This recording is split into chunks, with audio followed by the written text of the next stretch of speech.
The emergency siren screamed through every corridor of the Galactic Academy, and 12-year-old Riley Foster knew exactly what that meant. Nothing good ever came from those sounds. He pressed his hands against the thick window of his dormitory and stared at the fleet of warships surrounding the station. There were dozens of them, maybe hundreds, all pointing their weapons at his school.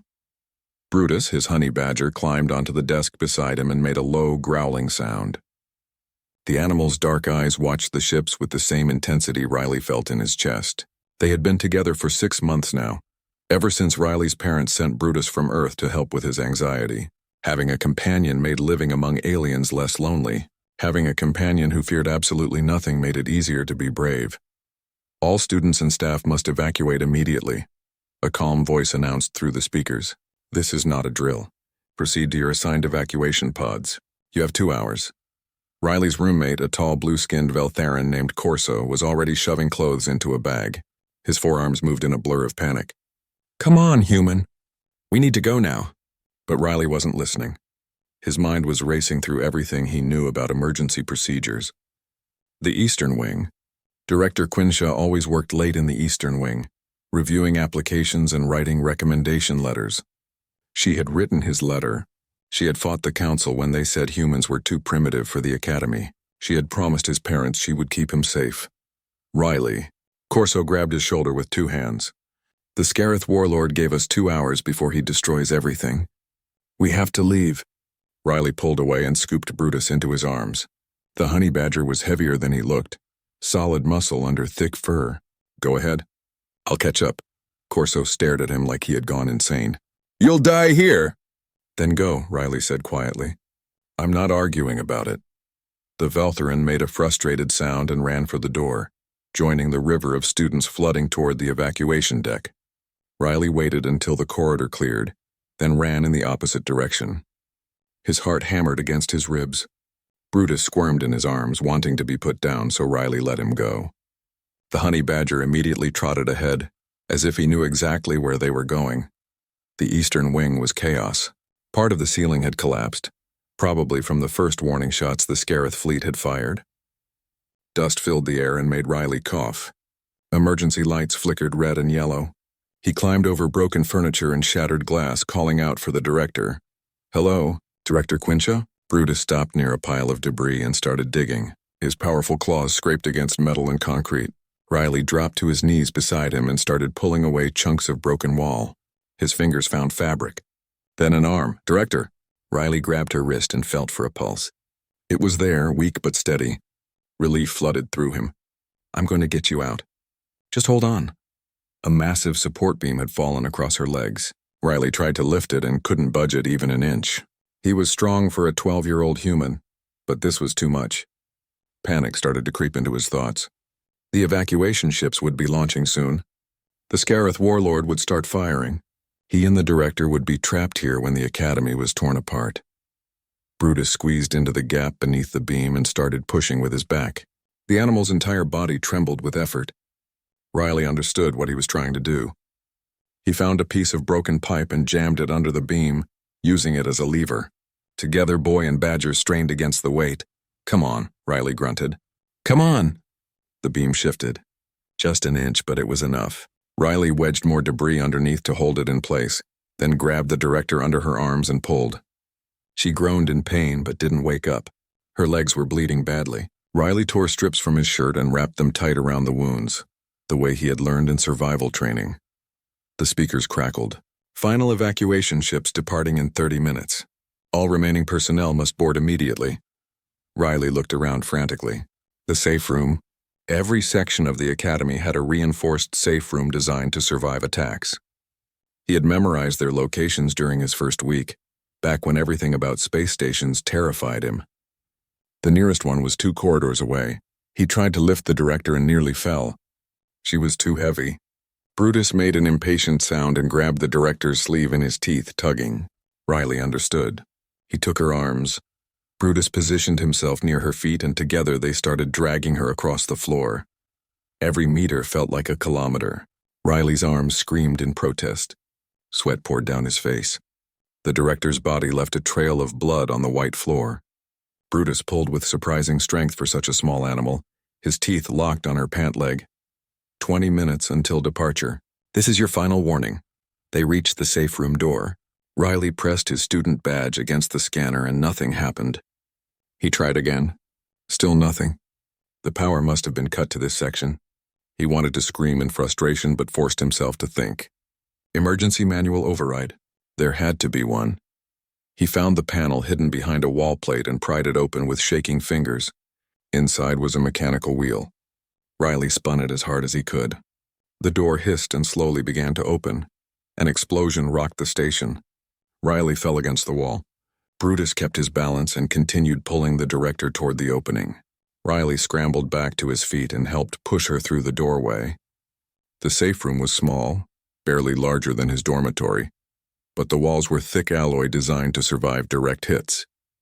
He dragged the director to the emergency medical station and pulled out supplies.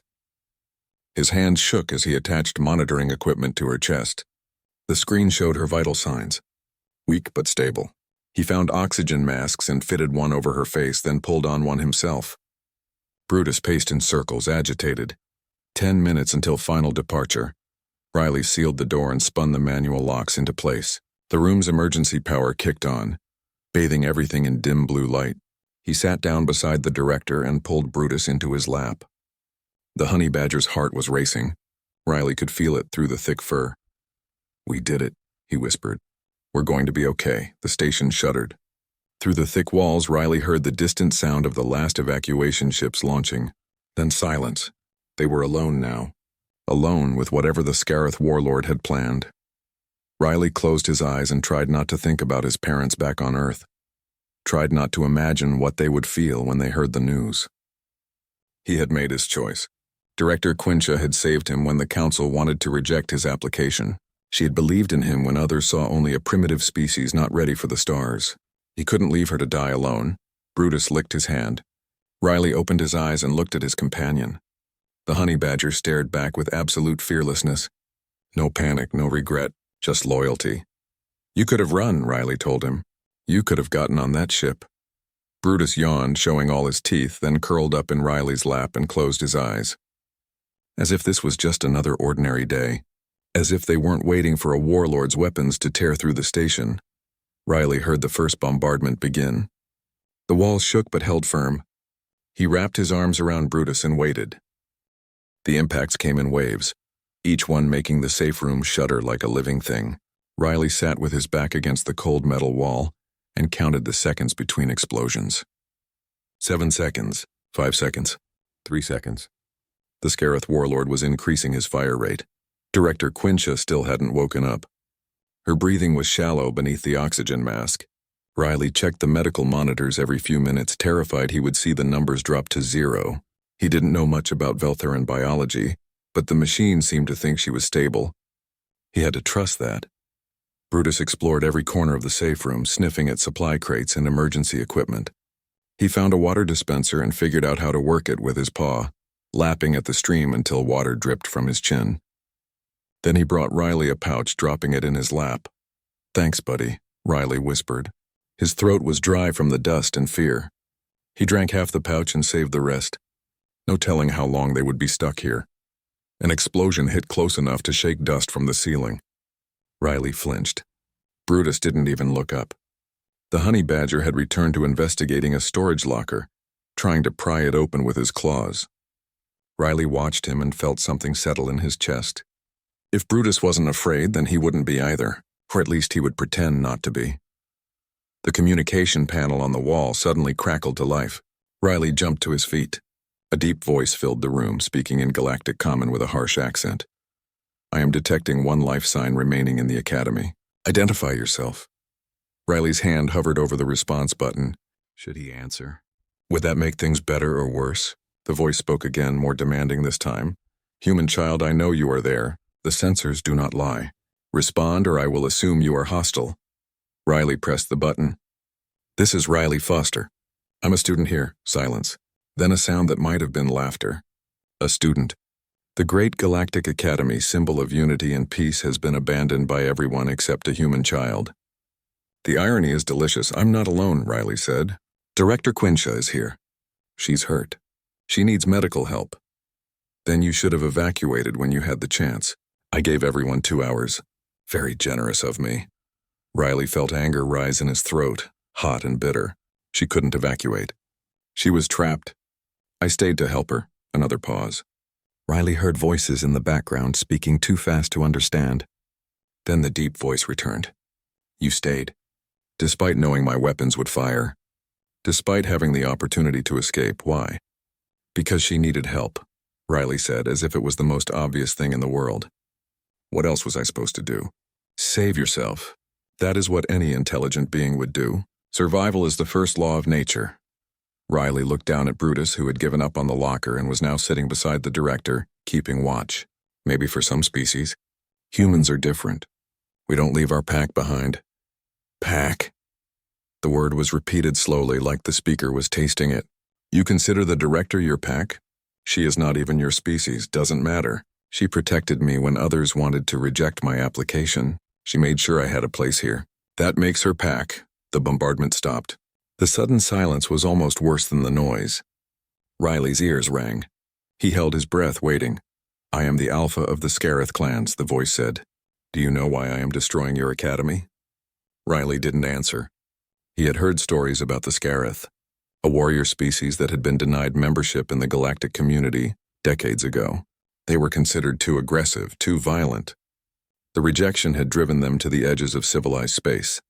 The Alpha continued without waiting for a response.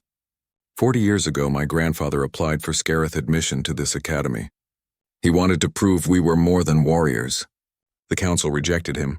They said we were too dangerous to learn alongside peaceful species. That rejection shaped everything that came after. My grandfather died believing his people would never be accepted. That was wrong, Riley said quietly. They shouldn't have judged your whole species like that.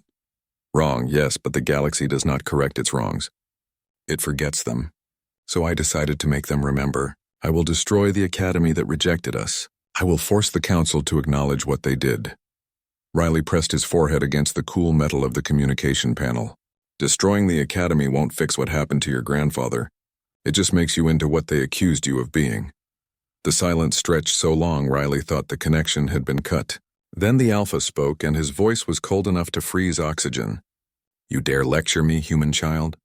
You know nothing of our pain. You're right. I don't. But I know that hurting others because you've been hurt doesn't make the pain go away. It just spreads it around. Philosophy from a 12-year-old. How touching. I will give you one chance, Riley Foster. I will send a shuttle to extract you and the director. You can leave with your life and your pack. All you must do is ask. Riley looked at Director Quinshaw. Her face was pale, her breathing still too shallow. She needed real medical care, not just emergency supplies. If he accepted the Alpha's offer, she would live. He would live. They could both escape, but the academy would still be destroyed. And the Alpha would have his revenge, proving that might and violence were the only things that mattered, that forgiveness and change were impossible. No, Riley said. No. The Alpha sounded genuinely surprised. You would rather die? I'd rather prove you wrong.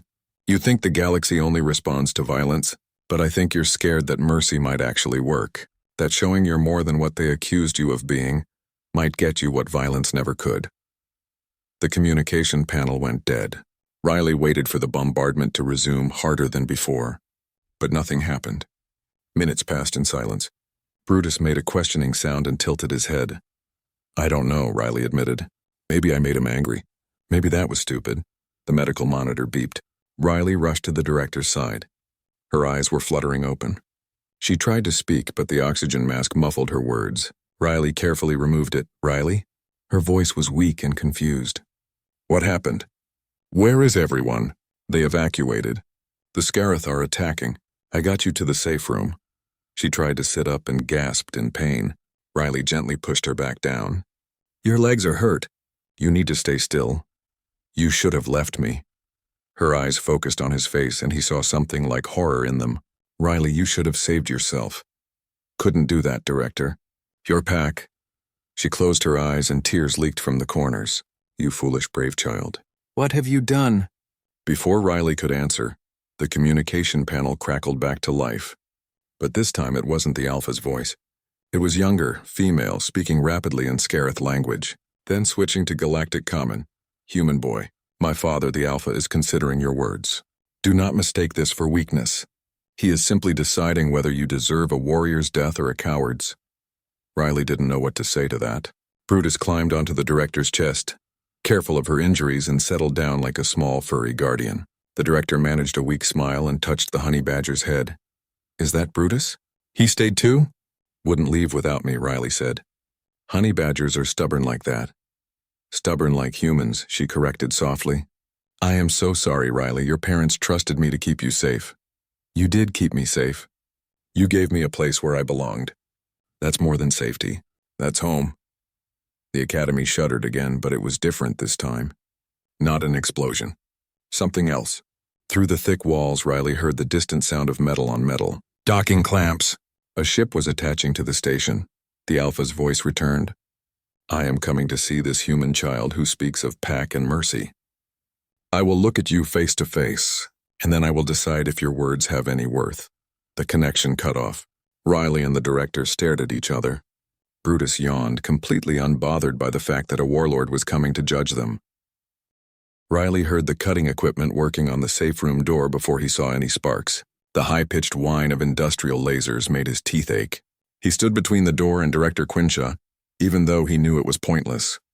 If the Scarith Alpha wanted them dead, a 12-year-old human wouldn't be able to stop him. Brutus had different ideas. The honey badger positioned himself at Riley's feet, back arched, making a sound Riley had never heard before. It was like a growl and a hiss mixed together, a warning that he would fight anything that came through that door. Riley, listen to me, Director Quinsha said urgently. She had propped herself up on her elbows despite the pain. When he comes in, lower your eyes. Do not challenge him. The Scarith respect strength, but they kill those who show disrespect. I'm not going to bow to someone who's trying to kill us. You don't have to bow. Just don't stare directly at him. It's their way. The door began to glow red at the edges. Riley's heart hammered so hard he could feel it in his throat. His hands were shaking. He shoved them in his pockets so no one would see. The door fell inward with a crash that made Riley jump. Smoke billowed into the safe room. Through it came a figure that had to be the Alpha. He was massive, easily 7 feet tall, covered in dark scales that looked like natural armor. His eyes were yellow with vertical slits for pupils. He wore battle gear that clinked softly as he moved and carried a weapon that crackled with energy. 2 other Scarith followed him in, both armed, both watching Riley like he was a threat. Riley wanted to laugh at that idea. He weighed maybe 90 pounds soaking wet. These warriors could snap him in half without effort. The Alpha stopped 3 paces away and studied Riley in silence. His yellow eyes moved from Riley's face to his bandaged hands to Brutus growling at his feet. Then to Director Quinsha lying injured behind them. You are smaller than I expected, the Alpha finally said. Human children are fragile things. Fragile enough, Riley agreed. His voice only shook a little. But we're here. Yes, here, when you should be on an evacuation ship halfway to safety. The Alpha tilted his head. I have been watching the galactic news feeds. Do you know what they are saying about you? Riley shook his head. They call you brave, heroic. They say you represent the best of what humanity can be. There are protests on a dozen worlds calling for my arrest. The Council has offered to negotiate for the first time in 40 years. The Alpha's lips pulled back, showing teeth designed for tearing meat. One human child has accomplished what my entire fleet could not. You have made the galaxy pay attention. I didn't do anything special. I just stayed with someone who needed help. Just stayed. The Alpha laughed, a harsh sound. With death coming, with every reason to run, that is not nothing, young human. That is something my people understand very well. We call it courage. The decision to stand when standing means dying. He moved closer. Riley forced himself not to step back, even though every instinct screamed at him to run.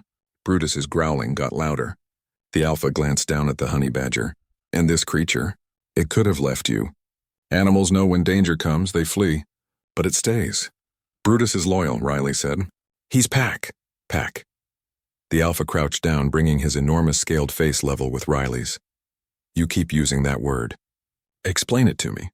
Why do humans think Pack matters more than individual survival? Riley thought about how to answer. His mom was a biologist. She had explained it to him once back when he was scared about leaving Earth. Humans aren't the biggest or strongest or fastest. We're not the smartest either. We survived because we worked together. We protected each other. A human alone dies easy, but humans together can survive anything. That's Pack. That's why we made it. The Alpha was quiet for a moment. Then he reached out slowly and offered his hand to Brutus. The honey badger immediately tried to bite him.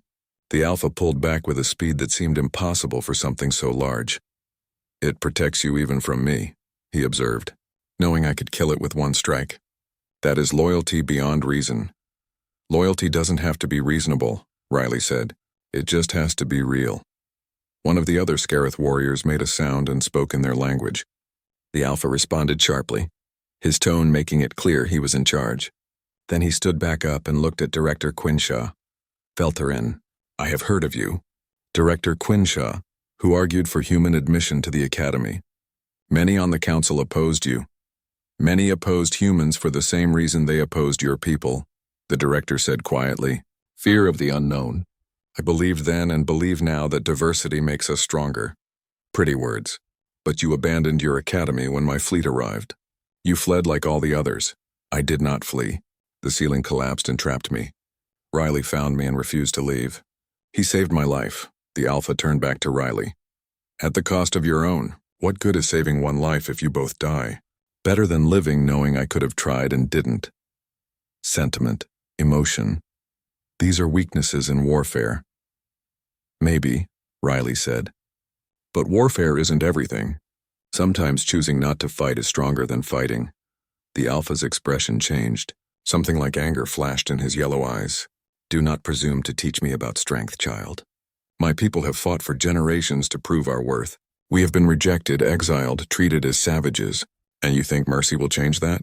You think kind words will make the galaxy accept us? No, Riley said honestly. But blowing up a school won't either. It just proves them right. They called you violent, so you're being violent.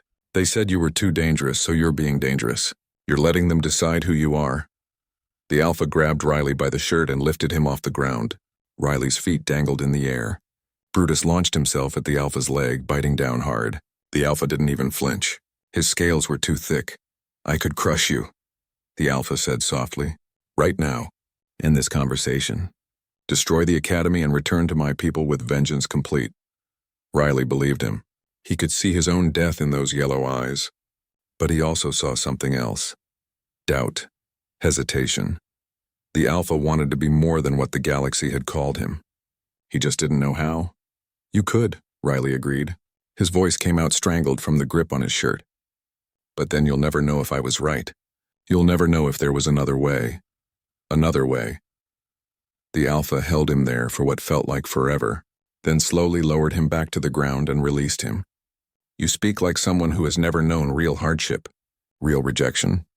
I'm 12 years old and I'm the only human kid at a school full of aliens, Riley said, rubbing his throat. Every day someone stares at me like I'm weird. Every day I have to prove I belong here. Every day I wonder if I made a mistake leaving Earth. So yeah, I know what rejection feels like. Just because my problems are smaller than yours doesn't mean they're not real. The Alpha studied him for a long moment. Then he spoke to his warriors in Scarith language. They responded with what sounded like protests. He snapped something back and they went silent. I am going to do something my advisors think is foolish, the Alpha said. I am going to offer you a deal, Riley Foster. The Council has requested negotiations. They offered to discuss Scarith admission to the Academy and make reparations for past wrongs. In exchange, I must cease this attack and allow rescue operations. That's good, Riley said cautiously. That's what you wanted, right? Recognition? But I cannot simply stop. If I accept their terms immediately, I look weak. Like I was defeated by a human child and his animal. My people will see it as surrender. So what do you need? I need you to be part of the negotiations. You will stand with me before the Council. Together we will show them what courage looks like. What courage means. You represent humanity's strength through loyalty. I will represent Scarith's strength through honor. Together we force them to accept both our peoples as equals. Director Quinshaw tried to sit up. Alpha, Riley is a child. You cannot bring him into political negotiations. Can I not? He is the reason those negotiations are happening. His actions have changed everything. The galaxy watches him now. They will listen to what he says. Riley felt overwhelmed. I don't know anything about politics. I'm just a student. You know about Pack. About standing when others run. That is all you need to know. Will you do this? Will you help me prove the Council wrong about both our species? Riley looked at Brutus, who had finally stopped attacking the Alpha's leg and was panting on the floor. Then at Director Quinshaw, who was watching him with concern and something like pride. Then back at the Alpha. If I do this, the attacks stop now. Everyone gets to come back safely? You have my word as Alpha of the Scareth clans. And the Academy doesn't get destroyed. It will be repaired. My warriors are skilled builders as well as fighters. Riley took a deep breath. Okay, I'll do it, the Alpha nodded slowly. Then we have an agreement. My medics will treat the director. You and your fierce creature will come with me to my flagship. We have much to prepare before facing the Council. He turned to leave, then paused. Riley Foster, you asked me earlier if I was afraid that mercy might work. You were right to ask. I am terrified of it. Because if mercy works, it means I wasted 40 years on anger. That is a hard truth to face. Better to face it than to keep being angry forever, Riley said quietly. The Alpha left without responding. His warriors carefully lifted Director Quinshaw and carried her out, their movements surprisingly gentle. Riley picked up Brutus, who was exhausted from attacking armored warriors. You okay, buddy? Brutus licked his face. Riley took that as a yes. Together they followed the Scareth through the ruined academy, toward whatever came next. The Alpha's flagship was nothing like Riley expected. Instead of cold metal and weapons everywhere, the corridors were decorated with tapestries showing battle scenes and family histories. Young Scareth children peeked around corners at him, their eyes wide with curiosity. An elderly female offered him food from a steaming pot. The ship felt less like a warship and more like a traveling city. Brutus explored everything, sniffing at walls and investigating corners. The Scareth warriors watched the honey badger with a mixture of respect and amusement. One of them tried to pet Brutus and received a warning snap for his trouble. The warrior laughed and said something in his language that made the others chuckle. He says your creature has the spirit of a warrior, a young female translated. She had approached Riley cautiously, her scales a lighter shade than the Alpha's. My name is Rasha. I am the Alpha's daughter. He has asked me to show you to your quarters. Thank you, Riley said. He was exhausted, running on pure adrenaline. Everything that had happened in the last few hours felt unreal. Rasha led him through the ship, pointing out different areas. That is the training hall where young warriors learn to fight. There is the library where we keep our histories. This level has the family quarters. We are not just a military vessel. We are a clan ship. Everyone who fights for the Alpha also lives with him, raises children with him. We are all pack, as you would say. Riley looked at her in surprise. I didn't know the Scareth lived like that. The galactic news makes you sound like raiders and conquerors. The galaxy sees what it wants to see, Rasha said, and there was bitterness in her voice. They see our weapons and warriors. They do not see our teachers and children. They do not ask about our culture or history. They simply label us dangerous and push us away. That's not fair. No, but it is reality. My father has spent years trying to change that reality. Today, because of you, he finally has a chance. She stopped at a door and pressed her hand against a scanner. The door slid open to reveal a comfortable room with a sleeping platform, storage areas, and a large window showing the stars beyond. These are guest quarters, usually reserved for diplomats, though we have not had many of those. You will stay here until the negotiations. Riley walked to the window and stared out at the academy. From this angle, he could see the damage the bombardment had caused. Entire sections were torn open, exposed to space. But it was still standing. Still whole enough to save. Director Quinshaw, Riley said suddenly. Is she okay? Your father said his medics would treat her. She is in medical bay now. Her injuries are serious but not life-threatening. She will recover fully. Rasha paused. She has been asking for you. She wants to know you are safe. Can I see her? After you rest. My father insists. He says you barely slept the night before the attack and have been running on fear for hours. Warriors know that exhaustion kills as surely as weapons. Riley wanted to argue, but a yawn caught him by surprise. Rasha smiled. Sleep, Riley Foster. The galaxy will still be here when you wake. She left and Riley collapsed onto the sleeping platform. It was surprisingly comfortable, adjusting to his weight. Brutus climbed up beside him and curled into a ball against his chest. Riley wrapped his arms around the honey badger and closed his eyes. He dreamed of Earth, of his parents' small apartment overlooking the ocean. of his mother making breakfast while his father read the news on his tablet, of normal things like homework and chores and arguments about bedtime, things he used to complain about but now missed desperately. When he woke, his face was wet with tears. He didn't remember crying. Rasha returned with food on a tray. Traditional Scarith meal. Not spicy. We learned humans cannot handle our usual spices. Riley tried the food cautiously. It was good, similar to grilled meat with some kind of grain and vegetables he didn't recognize. Brutus demanded his own portion and ate messily, getting food everywhere. The council has agreed to emergency negotiations, Rasha said as Riley ate. They will take place on Sanctum 7, the planet the Academy orbits. Neutral ground. My father wants you prepared. Prepared how? I don't know how to do politics. You do not need to. You simply need to tell the truth. Tell them why you stayed. Tell them what you believe about pack and loyalty. The galaxy has been watching you, Riley. There are protests on dozens of worlds. Species that never cared about the Scarith are suddenly demanding justice for us. You did that. Your actions changed their minds. Riley felt uncomfortable with that idea. I just didn't want the director to die alone. I wasn't trying to change anything. That is what makes it powerful. You acted without thinking about politics or consequences. Pure intention. That is rare among adults, especially those in power. After eating, Rasha took Riley to the medical bay. Director Quinshaw was in a private room, her legs wrapped in bandages and suspended in some kind of healing field. Her face lit up when she saw Riley. There you are. I was worried the Alpha had thrown you out an airlock. Riley rushed to her side. Are you okay? Does it hurt? The Scarith medical technology is quite advanced. The pain is manageable. More importantly, how are you? I cannot believe you are on a Scarith warship, negotiating peace treaties. Your parents are going to kill me when they find out. They're going to find out. Riley's stomach dropped. He hadn't even thought about his parents watching the news. The entire galaxy has been broadcasting your story. You are famous, Riley. The human child who stood against a warlord with nothing but loyalty and a honey badger. Brutus, hearing his name, jumped onto the medical bed. Director Quinshaw laughed and carefully petted him. This brave little creature.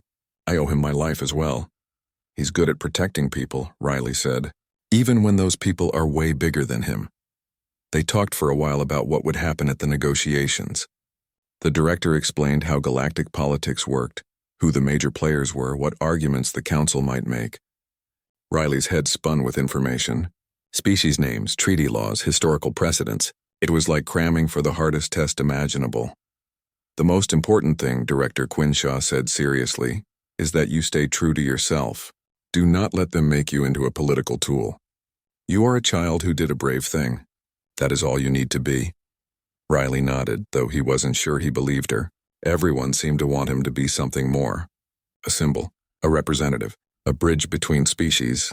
All he wanted was to go back to being a regular student worrying about regular things. The Alpha appeared in the doorway. Riley Foster, it is time. The council awaits us on Sanctum 7. Are you ready? No, Riley thought. But he said yes. They took a shuttle down to the planet's surface. Riley watched through the window as the Academy grew smaller above them. The damage looked even worse from this angle. So much destruction because of old wounds that never healed. The negotiation hall was enormous, carved from the living rock of a mountain. Representatives from hundreds of species filled the chambers, all watching as Riley and the Alpha entered together. Riley had never felt so small. His legs shook as they walked to the center platform. The council leader, an ancient Veltharan with silver skin, spoke first.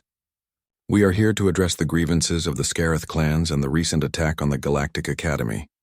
Alpha, you have caused tremendous damage and put innocent lives at risk. However, we acknowledge that historical injustices may have contributed to your actions. We are willing to discuss terms. The Alpha stepped forward. I do not want your pity or your acknowledgement. I want what should have been given to my grandfather 40 years ago. Full admission to the Academy for Scarith youth. Recognition of our culture and contributions. An apology for decades of discrimination. Murmurs rippled through the chamber. One council member stood, an insectoid being with multiple eyes. Your people are warriors. The Academy is a place of learning and peace. How can we trust that Scarith students will not bring violence? Before the Alpha could respond, Riley surprised himself by speaking. His voice sounded tiny in the huge chamber, but everyone fell silent to hear him. I'm a human. 6 months ago, the council almost rejected my application, too. They said humans were too primitive, too emotional, too unpredictable. Director Quinsha had to fight to get me accepted. She believed I deserved a chance to prove I belonged. Riley looked at the council leader. If she hadn't believed in me, I wouldn't have been there to stay when everyone else evacuated. I wouldn't have been there to help her. Sometimes the species you think don't belong are exactly the ones who understand what belonging really means. The chamber was completely silent. Riley felt hundreds of eyes on him. His hands were shaking again, but he kept talking. The Alpha's grandfather wanted to prove his people were more than warriors. You never gave him that chance. You decided who they were without letting them show you. And now you're surprised that rejection made them angry? That's not fair. That's not right. The insectoid council members started to object, but the council leader raised a hand for silence. The human child speaks with uncomfortable truth. We have often rejected species based on fear rather than facts. Another council member spoke. A floating being made of energy. But the Alpha attacked the Academy. Surely that proves the concerns about Scarith violence were valid. Riley looked at the Alpha, then back at the council. He attacked because no one was listening. Because 40 years of polite requests got him nowhere. I'm not saying violence is right, but I understand why he felt it was his only choice. You made him feel invisible. And people do desperate things when they feel invisible. The council chambers erupted in argument after Riley's words. Representatives shouted at each other in a dozen languages. Some demanded the Alpha be arrested immediately. Others called for investigations into historical discrimination. A few even defended Riley's point about rejection leading to desperation. Riley stood frozen on the platform, wondering if he had made things worse. Brutus pressed against his leg, offering comfort. The Alpha remained perfectly still beside him, his expression unreadable. The council leader raised both hands, and slowly the chamber quieted. Order. We will have order. The ancient Veltharan's eyes focused on Riley. Human child, your words carry weight because your actions demonstrated extraordinary courage. But courage does not make you an expert in politics or justice. I know, Riley said quietly. I'm not trying to be an expert. I just think maybe if someone had listened to the Alpha's grandfather 40 years ago, we wouldn't be here now. Maybe if someone had given the Scarith a chance back then, the Academy wouldn't have been attacked. Maybe prevention is better than punishment. A council member Riley didn't recognize stood up. This one looked like a living crystal, refracting light in rainbow patterns. The boy makes a valid point. We are quick to condemn violence but slow to address the conditions that create it. The Scarith have legitimate grievances. They also have committed legitimate crimes, another member countered. The Academy was damaged. Students were terrorized. Resources were wasted on evacuation. These actions have consequences. The Alpha finally spoke, his deep voice cutting through the debate. I accept full responsibility for my actions. I attacked the Academy, knowing it would be seen as an act of war. I am prepared to face consequences. But I will not apologize for forcing the galaxy to pay attention. 40 years of proper channels and polite requests gained my people nothing. One act of violence gained us this negotiation. What does that tell you about your system? The chamber fell silent. It was an uncomfortable truth. Riley could see it on the faces of the council members. They didn't want to admit that violence had worked where diplomacy failed. But everyone knew it was true. The council leader sighed, a sound like wind through autumn leaves. You present us with a dilemma, Alpha. We cannot reward violence by giving you what you want. That sets a dangerous precedent. But we also cannot ignore the valid points you and the human child raise. Our rejection of your people was unjust. Then what do you propose? The Alpha asked. More apologies? More promises? I have heard enough words. I want action. Riley felt an idea forming. It was probably stupid. Adults with centuries of experience were working on this problem. What could a 12-year-old possibly add? But the idea wouldn't go away, so he raised his hand like he was in class. Everyone looked at him. Riley's face burned with embarrassment. I have a suggestion. If that's okay, the council leader nodded. We have come this far listening to you. Speak, Riley Foster. What if the Alpha had to help repair the Academy? Like him personally and his warriors. Not as punishment, but as proof. Proof that the Scarith can be builders, not just destroyers. And while they're doing that, their young people could attend classes, not officially enrolled at first, just observing, learning, showing everyone they belong there. Riley looked at the Alpha. You said your warriors are skilled builders. So let them show that skill. Let them rebuild what they damaged. And at the same time, let your children sit in classrooms and prove they're more than warriors. If they succeed, then the council grants full admission.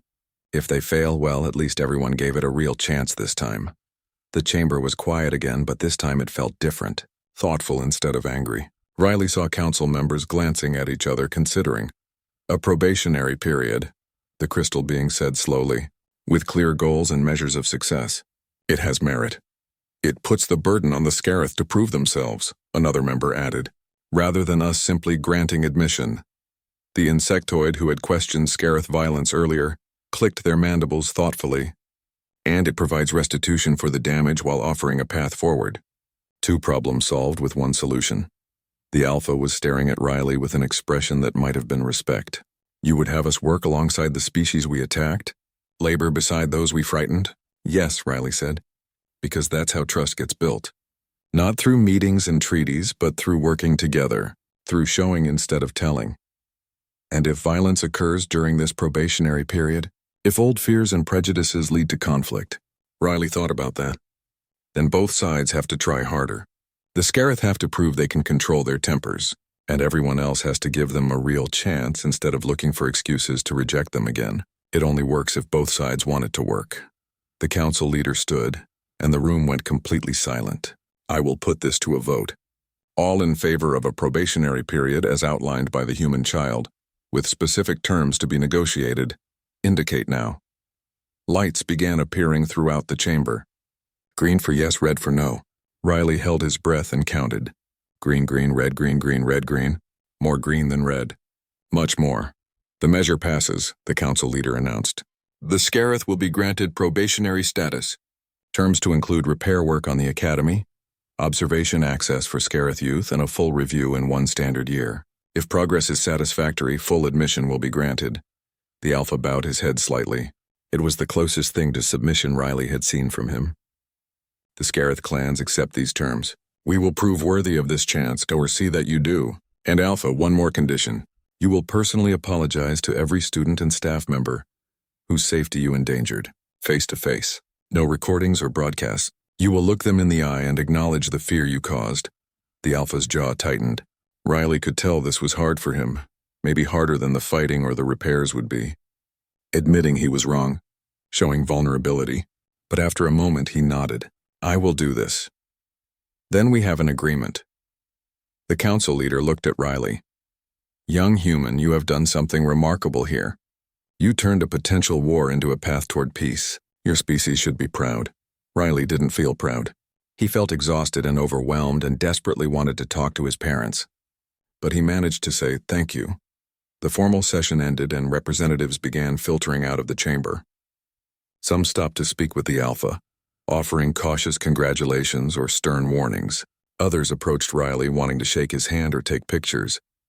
Riley tried to be polite but found himself backing away from the attention.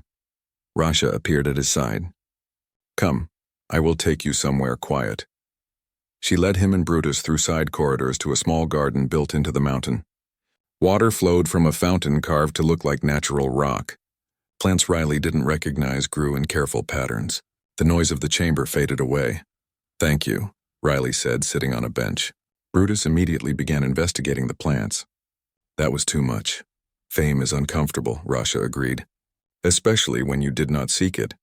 My father struggles with it as well, though he would never admit it. Is he angry? About the probationary period? I basically told him he had to prove himself. He is thoughtful. That is more dangerous than angry. Rasha sat beside him. You gave him what he has wanted for years, but not in the way he expected. He will need time to adjust to the idea that mercy gained him more than violence could. They sat in silence for a while. Riley watched Brutus dig at the base of a tree, completely content. The honey badger had probably enjoyed the day more than anyone else. What happens now? Riley asked. Now the real work begins. My father's warriors will travel to the academy and begin repairs. I will be among the first Scarith students to observe classes. And you will return to being a student, though I suspect life will be different for you now. I just want things to go back to normal. Rasha laughed softly. Normal is gone, Riley Foster. You are the human who stopped a war with a honey badger and honesty. That story will follow you forever. But perhaps that is not such a bad thing. The galaxy needs more people willing to stand when others run, willing to speak truth when others stay silent. The Alpha found them in the garden an hour later. He stood at the entrance watching Riley play with Brutus. The honey badger had found a stick and was engaged in an aggressive game of tug-of-war. May I speak with you? The Alpha asked. Rasha stood. I will give you privacy. After she left, the Alpha sat on the bench. It was strange seeing someone so large trying to fit on furniture designed for smaller beings. I owe you gratitude, Riley Foster. And an apology. Apology for what? For underestimating you. For thinking a human child could not teach this old warrior anything new. You showed me that strength comes in many forms. That sometimes the hardest battles are fought without weapons. Riley didn't know what to say. I was scared the whole time. I know. I could see it. That is what made your courage real. Courage is not the absence of fear. It is acting despite it. The Alpha reached into a pouch at his belt and pulled out something wrapped in cloth. This is for you. A Scarith honor blade. We give them to warriors who prove themselves in battle. You proved yourself in a different kind of battle, but the courage was the same. He unwrapped the cloth to reveal a curved knife with intricate markings on the blade. The handle was wrapped in dark leather. It was beautiful and terrifying at the same time. I can't take that, Riley said. I'm 12. My parents would freak out. The Alpha laughed, a real laugh this time, not the harsh sound from before. Then keep it safe until you are old enough. Consider it a promise that the Scarith will not forget what you did for us. A promise that if you ever need help, any Scarith will answer your call. Riley carefully took the blade. It was heavier than it looked. I hope I never need to use it. As do I, but hope is not a plan. Keep it safe. Keep yourself safe. The Alpha stood. I must return to my ship and prepare my people for the work ahead. But before I go, I want to ask you something. Why did you trust me? In the safe room, when I offered you a deal, you could have refused. You could have stayed silent. Why did you believe I could be more than what the galaxy called me? Riley thought about that. Because Brutus trusted you, kind of. I mean, he tried to bite you, but he stopped when you didn't hurt us. Animals know things about people. If Brutus thought you were completely evil, he would have kept fighting no matter what. But he stopped. So I figured you had to have some good in you. The Alpha looked at Brutus, who was now attempting to climb the fountain. Your creature is wise, wiser than most diplomats.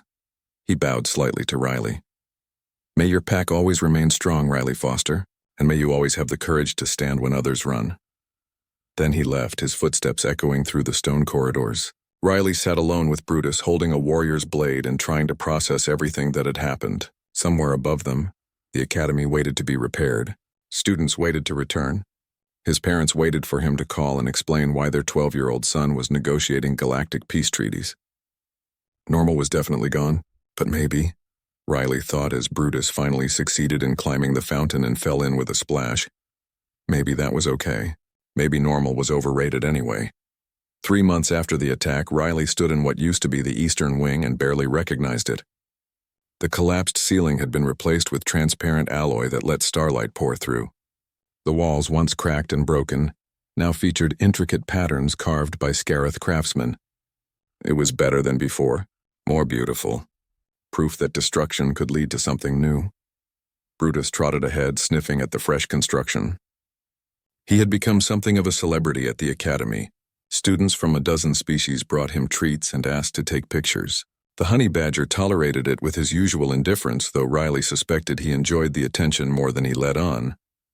Riley, a familiar voice called out. Corso, his Veltheran roommate, jogged over with his forearms full of data pads. Have you finished the quantum mechanics assignment? I am completely lost on the third section, Riley grinned. This was normal. This was what he had missed during the chaos. Just being a student with homework problems and friends who needed help. Yeah, I can show you later. It's actually not that hard once you understand the basic principle. You say that about everything, Corso complained. Meanwhile, I am struggling to pass.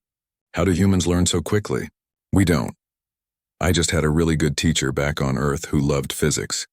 She made it fun. Riley didn't mention that he still messaged his old teacher every week. desperate for pieces of home. They walked together toward the central courtyard, where a dedication ceremony was about to begin. The academy was officially reopening today. All the students who had evacuated were coming back. Director Quinshaw, fully healed, would give a speech, and the first group of Scarith youth would officially begin their probationary observation period. The courtyard was packed. Riley saw species he had never encountered before, all gathered to witness this moment. News drones floated overhead, recording everything. Security was everywhere. Though Riley noticed they were careful not to look too military. Nobody wanted to send the wrong message on today of all days. Rasha found him in the crowd. She wore the standard Academy Observer uniform, dark blue with silver markings. Her scales gleamed in the artificial sunlight. Riley, good, you are here. My father wants to speak with you before the ceremony. Riley followed her to a private area behind the main stage. The Alpha was there with several other Scarith adults, all dressed formally. They bowed slightly when Riley entered, which still felt weird. He was just a kid. They were warriors and leaders. Riley Foster, the Alpha said, I wanted you to meet the first group of Scarith who will study here. Young people who will prove our worth to the galaxy. He gestured to 5 younger Scarith standing nervously to the side. They looked around Rasha's age, maybe 15 or 16 in human years. One of them stepped forward and offered Riley a traditional Scarith greeting, pressing his fist to his chest. I am Draxon. My grandfather was the one who applied to the Academy 40 years ago. The one who was rejected. Because of you, I get the chance he never had. I will not waste it. Riley felt a lump in his throat. No pressure or anything. Draxon smiled, showing his sharp teeth. All the pressure. But good pressure. The kind that makes you stronger. The other 4 introduced themselves. Riley tried to remember all their names, but knew he would probably mix them up for the first few weeks. They were excited and terrified in equal measure, which Riley completely understood. Being different in a place full of people who weren't like you was hard, but it was also worth it. They will face challenges, the Alpha said quietly, pulling Riley aside while the young Scarith talked among themselves. There will be students who fear them, teachers who expect them to fail. They will have to work twice as hard to prove themselves. I know. I deal with that too. Being human here isn't always easy. But you have managed. You have made friends. Earned respect. If you could offer them advice, what would you say? Riley thought about his first months at the academy. The loneliness. The feeling of never quite fitting in. The slow process of finding his place. I would say don't try to be what others expect. The Scarith are warriors, yeah, but that's not all you are. Show people the other parts. The parts the galaxy doesn't know about. And find your pack. Find the people who see you for who you really are, not what species you are. The Alpha nodded slowly. Wise words. I will share them with our young people. He paused. I also wanted you to know that the repairs are nearly complete. My warriors will remain for another month to handle final details. Then we will return to our territories. But we will leave behind something permanent. Come, I will show you. He led Riley out a side door and across the campus. They stopped at a plaza Riley had walked through 100 times before. But now there was something new in the center. A statue, carved from the same stone the Scarith used for their monuments. It showed a small human figure with a honey badger at his feet, standing defiant against overwhelming odds. Riley's face burned with embarrassment. You made a statue of me? Not just you. Of courage. Of loyalty. Of refusing to run when running would be easier. Every student who comes to this academy will see this and remember that size does not determine strength. That standing for what matters is more important than survival. The plaque at the statue's base was written in Galactic Common and several other languages.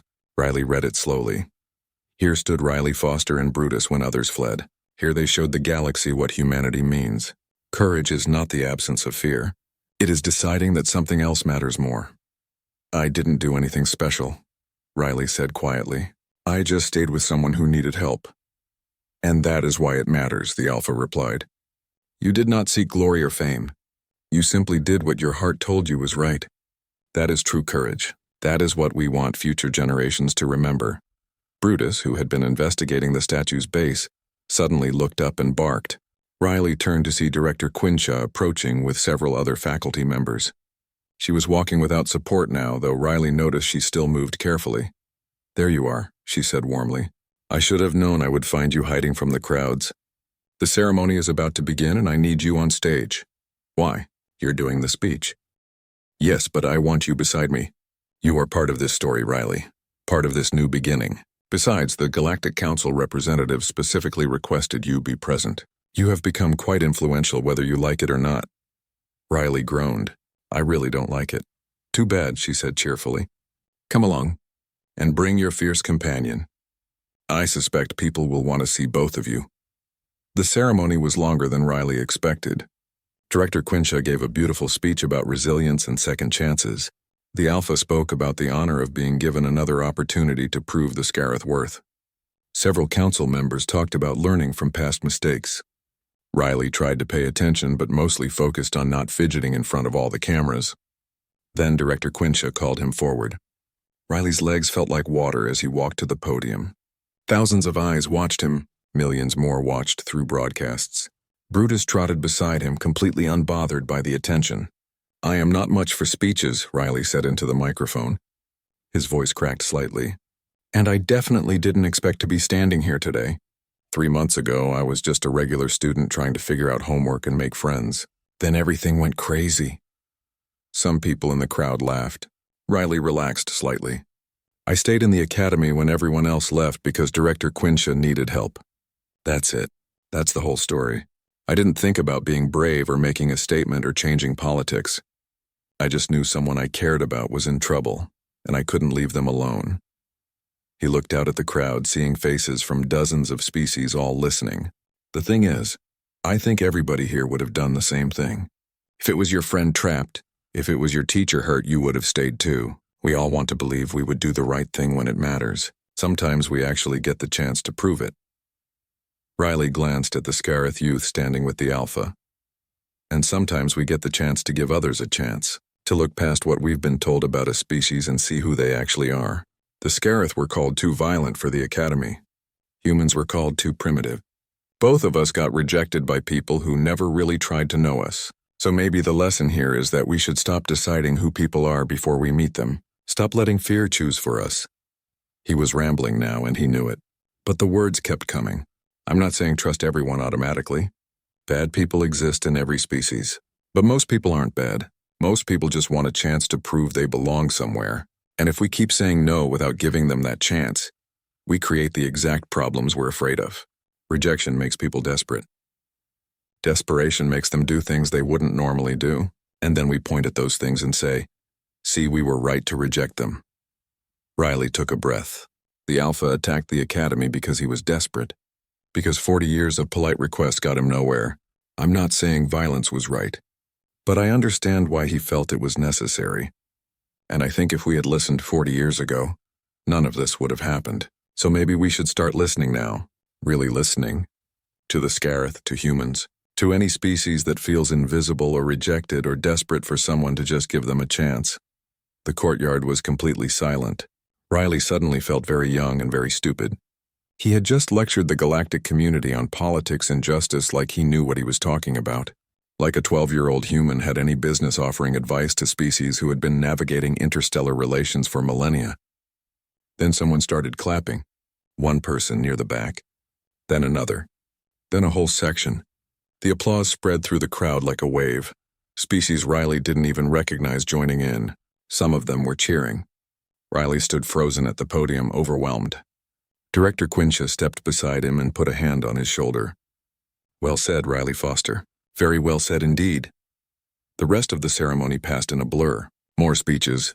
Some kind of formal document signing, pictures taken with way too many important people. Riley smiled until his face hurt, and shook hands with beings who had tentacles, claws, and appendages he didn't have names for. Through it all, Brutus stayed close, occasionally reminding people he was still the most dangerous creature present by growling at anyone who got too familiar.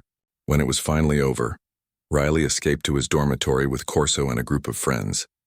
They had planned a celebration, which turned out to mean too much food from too many worlds and a lot of laughing at bad jokes. Rasha and 2 other Scarith observers joined them, nervous at first but gradually relaxing. I cannot believe you lectured the Galactic Council, Corso said, his forearms gesturing wildly. I thought they would arrest you for disrespect. I thought they would too, Riley admitted. I kind of blacked out in the middle. Not sure what I said. You told the entire galaxy to stop being afraid and start listening, Rasha said. It was either very brave or very foolish. Possibly both. Definitely both, Riley agreed. They ate and talked until late into the night. Eventually, people started leaving, heading back to their own rooms.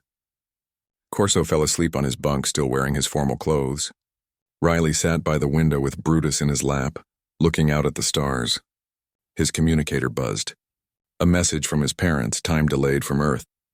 He opened it and saw their faces, pride and worry mixed in equal measure. Riley, we just watched the ceremony, his mom said. We are so incredibly proud of you, and also mildly terrified at what you've gotten yourself into. Please be safe. Please remember you're still our little boy, no matter how many peace treaties you accidentally negotiate. His dad leaned into frame. Also, we sent you a care package. Should arrive next week. It has that hot sauce you like and some of your favorite books, and possibly some embarrassing baby pictures because your mom insists everyone at the academy needs to know you used to dress up as dinosaurs. They need context, his mom protested off-screen. They need to know you were always brave even when you were 3 feet tall and fighting imaginary monsters. Riley felt tears prick his eyes. He missed them so much it physically hurt, but he also knew he was exactly where he was supposed to be. He recorded a response. Hi Mom, hi Dad, I'm okay. Better than okay. The academy is amazing now, even better than before. I made new friends. I'm doing well in classes. And no, you cannot send baby pictures. I have a reputation to maintain. He paused, thinking about what else to say. I know the past few months were scary. They were scary for me too, but I'm glad I stayed. I'm glad I got to be part of fixing things instead of just running away. You always taught me to stand up for what's right, even when it's hard. Thank you for that. Thank you for making me brave enough to stay. He sent the message and watched it disappear into the network, headed for Earth. Light years away, but somehow still feeling close. Brutus made a contented sound and curled tighter in Riley's lap. The honey badger's eyes were already closing, ready for sleep. Tomorrow they would go back to normal student life. Homework and tests and cafeteria food. The news drones would eventually find other stories. The galaxy would move on to new crises. But the statue would remain in the courtyard, a reminder that one person standing when others ran could change everything, that loyalty mattered more than survival, that courage came in all sizes and species. Riley looked out at the academy, at the lights and windows where students from hundreds of worlds lived and studied together. This was what the galaxy could be. Different species learning from each other, building together, standing together. Not perfect, but trying, always trying to be better. And if a 12-year-old human and his honey badger could help make that happen, then anything was possible. Riley closed his eyes and let sleep take him. Brutus warm against his chest, the stars watching over them both.